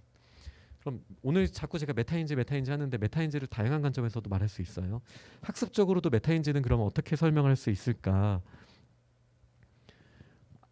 아이들한테 제가 계속 이야기하는 건 이겁니다. 아는 걸 안다라고 하고 모르는 걸 모른다고 하는 거. 이건 그냥 단순하게 말한 거고요. 더 구체적으로 말하면 내가 무엇을 얼만큼 아는지, 내가 그거에 대해 얼만큼 모르는지를 아는 힘, 이게 메타인지입니다. 근데 여기서 그 정체성과 주체성이 딱 명확하게 있어야 되는 거예요. 왜? 내가 알아야 되는 거거든요. 근데 소비적, 대량 생산 사회의 소비적 문화에 익숙한 애들은 그냥 알고리즘만 갈아 끼면 되는 거거든요. 그러니까 내가 아냐 모르냐가 아이들한테는 별로 생각해 본 적도 없을 수도 있어요. 그리고 그냥 그 알고리즘을 한번 내가 껴본 적이 있으면 나 그거 알아. 그 알고리즘 작동 방식도 모르면서 그냥 수업 시간에 이럴 때는 이 알고리즘을 쓰면 문제가 해결되더라. 그럼 그 알고리즘 이름만 아는 거일 수도 있거든요. 그럼 난 그거 알아. 예를 들어 나누기를 아이들이 막 기타를 하면서 배웠잖아요. 문제를 풀면서 자기가 풀 수 있잖아요. 그럼 애들은 너 나누기 알아? 나누기 알아. 이렇게 이야기를 할 거예요. 근데 이제 제가 이걸 그려왔으면 좋았을 텐데 제가 칠판에다가 또 이렇게 응이라고 적습니다. 응. 자, 응. 제가 뭘 적은 건지 아시겠죠? 나누기예요. 네, 나누기 표시잖아요. 응. 이렇게 적어놓으면 얘들아 이게 뭐지? 그러면 응이라고 해요. 그럼 이건 나누기야. 이렇게 나누기처럼 이렇게 안 보이게 일부러 동그라미 크게 합니다. 일부러. 너희 나누기에 대해서 아니? 그러면은 이제 고학년들은 당연히 알죠라고 이야기를 해요. 근데 이제 당연히 알죠라고 말하는 것도 좋지만 메타인지가 있다라는 거는 사실은 내가 나누기를 이만큼은 알지. 근데 내가 모르는 영역이 있을 것 같은데 목사님이 저렇게 말하는 거 보면 여기까지가 생각할 수 있는 거죠. 그러니까 모든 걸 내가 다 안다고 생각하는 거는 소비적 알고리즘 자세거든요. 근데 제가 그렇게 질문하면 이유가 있지 않겠습니까? 그러면은 얘가 내가 모르는 게 분명히 있긴 있어. 근데 내가 뭘 모르더라? 라고 생각하면서 모르는 걸 찾아내는 힘이에요. 이게 왜 중요하냐면 아까 그 조던 피터슨 사슴 살아남는 거 이야기를 했죠. 알고 모르는 이 과정을 통해서 동물들은 부딪힘을 통해서 살아남고 죽고가 결정이 되는 거예요. 근데 인간들은요 머릿속으로 미리 가봐서 암과 모름의 지식을 나눌 수가 있잖아요. 그럼 모름에 대해서 이제 생각해서 자기의 메타인지를 모르는 거에만 쏟아낼 수가 있어요. 아는 거는 메타인지의 영역으로 넘길 필요가 없어요. 다 그냥 알고리즘으로 넘겨놔도 그 안에서 충분히 작동해요. 네. 그러니까 제 학부모 교육도 메타인지를 조금씩은 쓰고 있지만 사실 맨날 똑같은 이야기 하는 게 제 알고리즘이 뭐 거기서 거기지 않겠습니까? 물론 메타인지를 통해서 조금씩은 더 업그레이드가 되긴 하겠지만 그러니까 이거는 알고 있는 영역은 계속 그 안에서 작동이 되는 거예요. 메타인지가 있는 사람은. 근데 메타인지가 있는 사람은 아는 영역은 분명하게 있지만 모르는 영역에 대해서 내가 뭘 모르는지에 에너지를 쏟는 거예요. 그러면 이게 아는 영역이 또 생겨요.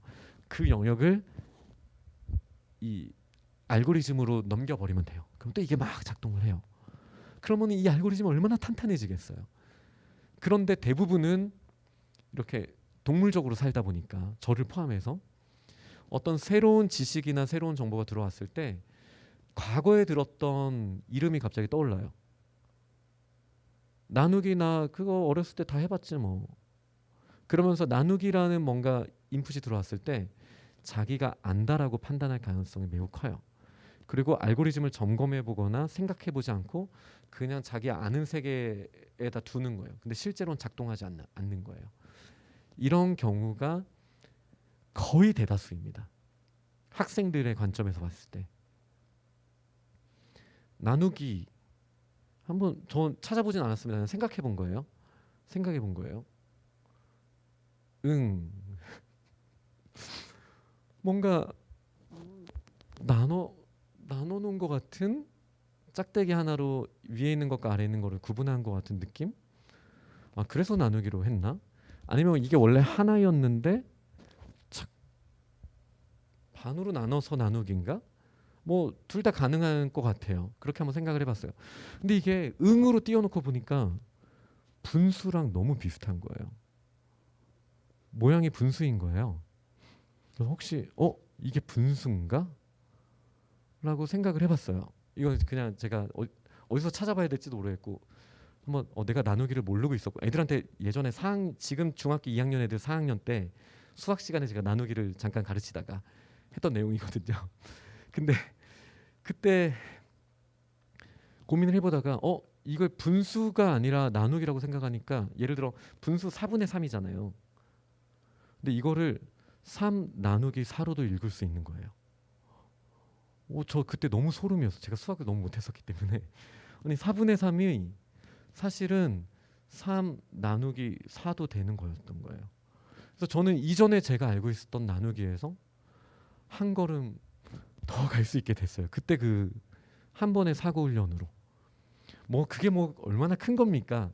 근데 그냥 단순히 주어졌던 알고리즘과 다르게 저한테서 좀 막 작동을 했어요. 그게. 그러니까 이제 분수랑 나누기의 관계가 조금 더 와닿게 됐어요. 네. 이런 게 이제 메타인지를 조금 사용하는 거거든요. 네. 네.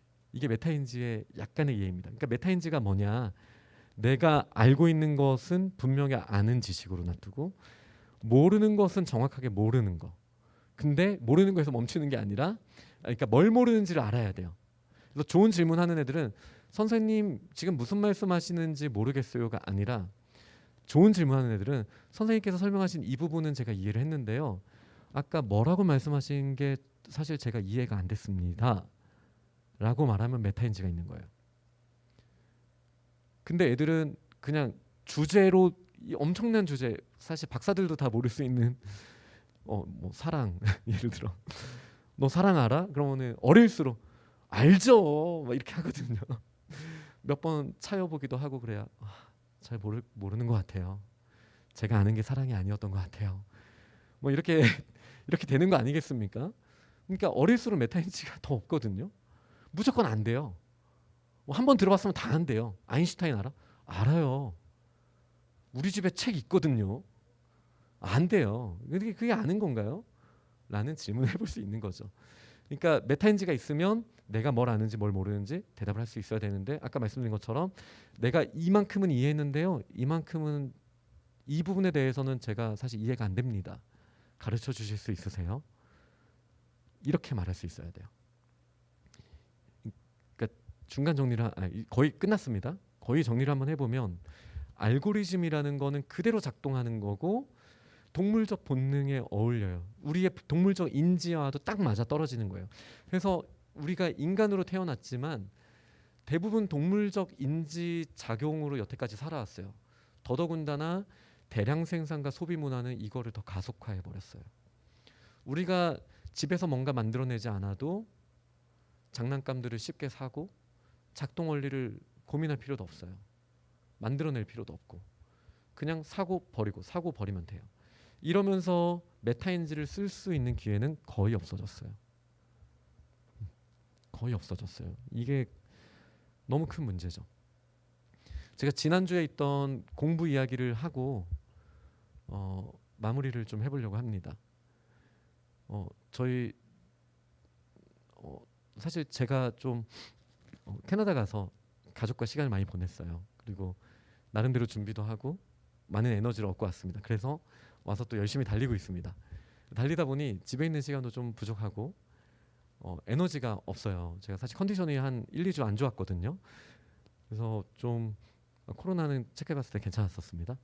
네, 좀 1, 2주가 컨디션이 안 좋았기도 하고 그래서 설거지도 거의 원래 제가 책임져야 되는 영역인데 거의 설거지도 못했어요. 한 번인가밖에 못했어요. 2주 동안. 그러니까 너무 저희 아내나 아이들한테 그 책임이 전가가 되어버린 거죠. 그래서 좀 미안한 마음을 좀 가지고 있지만 그래도 캐나다에서 떠날 때 제가 그랬거든요. 지금 충분히 우리가 가족끼리 시간 보냈으니까 가면 아빠 달려야 돼. 좀만 이해해줘야 될 것 같아. 약간 그런 상황이에요. 제가 지금 그런 상황이에요. 근데 준우가 공부를 하는데 너무 힘들어하는 거예요. 저희 막내 이름이 준우인데 준우가 공부하는데 너무 힘들어해요. 근데 기탄을 그 무서운 기탄을 풀면서 아이가 정말 답답해하고 이런 상황 가운데 제가 그냥 옆에 앉아서 준우에게 관심을 가져봤어요. 초롱초롱한 눈빛으로 팔을 이렇게 턱에다 댄 다음에 준우를 이렇게 쳐다보고 있었어요. 얘가 갑자기 에너지를 얻는 거예요. 너무 신기하지 않아요? 갑자기 표정이 밝아지더니 기탄을 하는데 정답률이 높아지면서 아이가 막 힘을 내기 시작하는 거예요. 저 되게 신기했어요.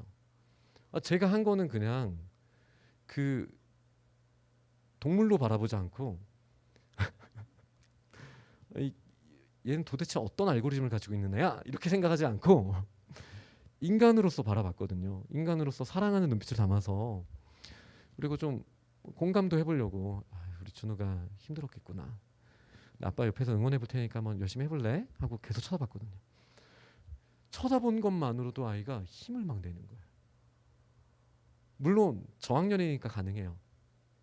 근데 이제 고학년인 저희 딸과 또 청소년인 저희 아들도 사실은 뭐 수학하다가 막힐 때 제가 같이 그냥 옆에서, 그래 아빠도 풀어볼 테니까 너도 옆에서 풀어볼래? 같이 걔가 노력하는데 옆에서 마음을 쓴다는 것만으로도 아이가 너무 달라지는 거예요, 자세가. 그러니까 그냥 알고리즘을 쓰는 거에서 내가 어떻게 해보지라는 고민을 조금씩 해보더라고요. 그러니까 저는 여기에서 이제 가정의 문화의 희망을 좀 찾았어요, 개인적으로. 저희가 그냥 이 아이한테 알고리즘을 갈아 껴줘야겠는데, 어떤 사실 동물로서 생각을 한 거거든요. 그게 오늘 저희 관점에서는 그게 아니라 인간으로서 인정하고 한 인격체로서 이 아이의 책임감과 권한에 대해서 우리가 그 무게를 충분히 인지한 상황에서 이 아이를 바라보고 응원해주고, 옆에서 엄마는 너를 보고 있어, 엄마는 너를 응원해. 이게 물론 이렇게 하시면 안 되는 분이 계실 거예요. 너무 철저하게 알고리즘을 엄마표로 만들어서 여태까지 감동만 하셨던 엄마 아빠가 계시다면 이 알고리즘을 깨트리는데 좀 시간이 걸리실 거예요. 그 아이는 엄마가 사랑의 눈으로 바라보더라도 감시자의 눈으로 아이는 느낄 수도 있어요, 여태까지 그걸 경험했다면. 근데 그거를 좀 깨는 과정은 필요하겠지만, 우리의 마음이 얘가 딴짓 하나 안 하나 감시해볼까가 아니라, 와, 얘가 힘들 텐데 이렇게 노력해주네, 내가 옆에서 어떻게 응원해주지? 약간 그런 거. 그러니까 수학을 할 때는 얘가 수학자잖아요, 정체성이.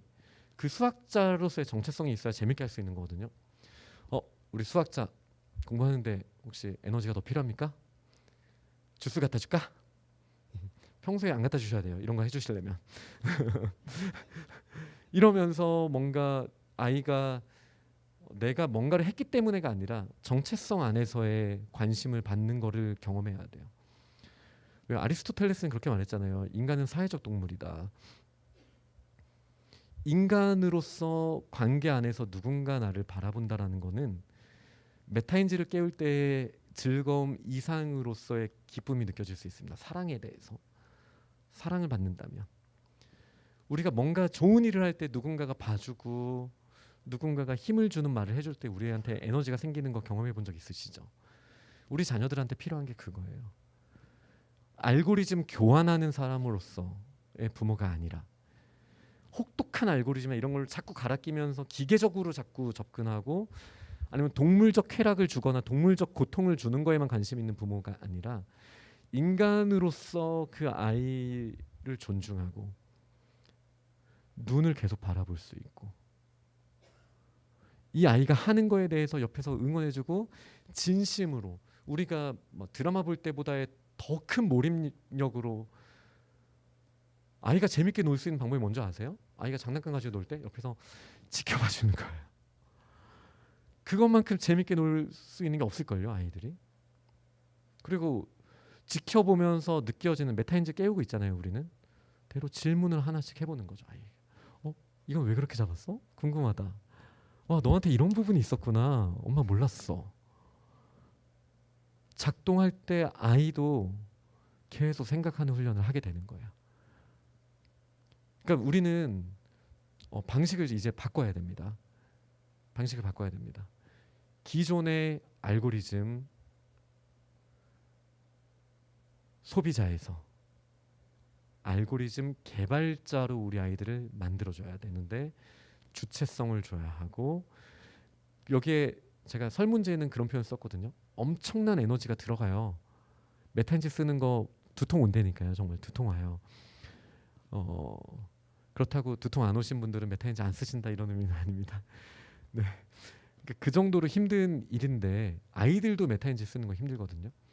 근데 그 마중물을 붓기 위해서는 우리 부모들이 엄청나게 에너지를 쏟아야 돼요.